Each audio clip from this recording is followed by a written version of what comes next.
Thank you, Mr. President. To its shame, the United Nations has long been a hostile place for the state of Israel.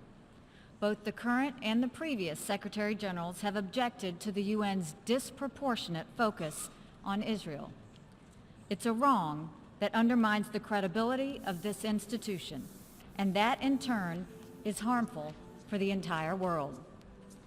I've often wondered why, in the face of such hostility, Israel has chosen to remain a member of this body. And then I remember that Israel has chosen to remain in this institution because it's important to stand up for yourself.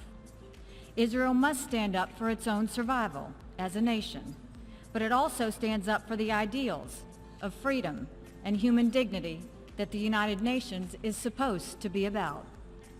Standing here today, being forced to defend sovereignty and the integrity of my country, the United States of America, many of the same thoughts have come to mind.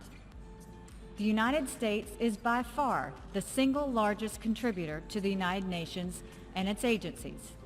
We do this in part in order to advance our values and our interests. When that happens, our participation in the UN produces great good for the world. Together, we feed, clothe, and educate desperate people. We nurture and sustain fragile peace in conflict areas throughout the world. And we hold outlaw regimes accountable. We do this because it represents who we are. It is our American way. But we'll be honest with you. When we make generous contributions to the UN, we also have a legitimate expectation that our goodwill is recognized and respected. When a nation is singled out for attack in this organization, that nation is disrespected. What's more, that nation is asked to pay for the privilege of being disrespected. In the case of the United States, we are asked to pay more than anyone else for that dubious privilege. Unlike in some UN member countries, the United States government is answerable to its people. As such, we have an obligation to acknowledge when our political and financial capital is being poorly spent. We have an obligation to demand more for our investment. And if our investment fails, we have an obligation to spend our resources in more productive ways. Those are the thoughts that come to mind when we consider the resolution before us today. The arguments about the President's decision to move the American embassy to Jerusalem have already been made. They are by now well known. The decision was in accordance to U.S. law dating back to 1995, and its position has been repeatedly endorsed by the American people ever since. The decision does not prejudge any final status issues, including Jerusalem's boundaries. The decision does not preclude a two-state solution if the parties agree to that. The decision does nothing to harm peace efforts. Rather, the President's decision reflects the will of the American people and our right as a nation to choose the location of our embassy. There is no need to describe it further. Instead, there is a larger point to make. The United States will remember this day in which it was singled out for attack in the General Assembly for the very act of exercising our right as a sovereign nation.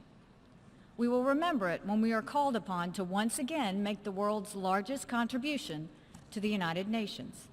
And we will remember it when so many countries come calling on us, as they so often do, to pay even more and to use our influence for their benefit.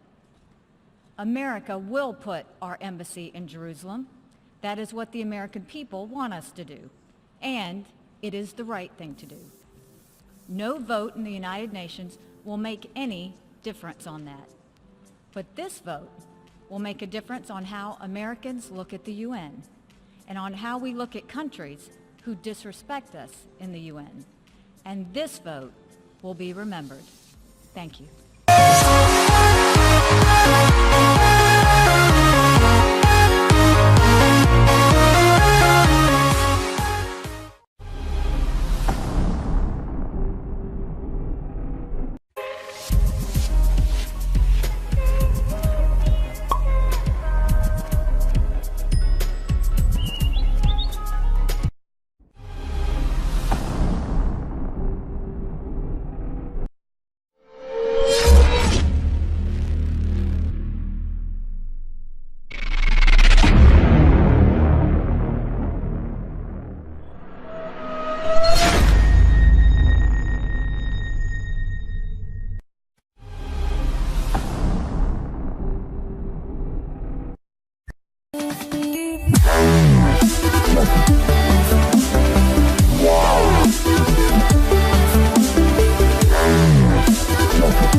Jerusalem.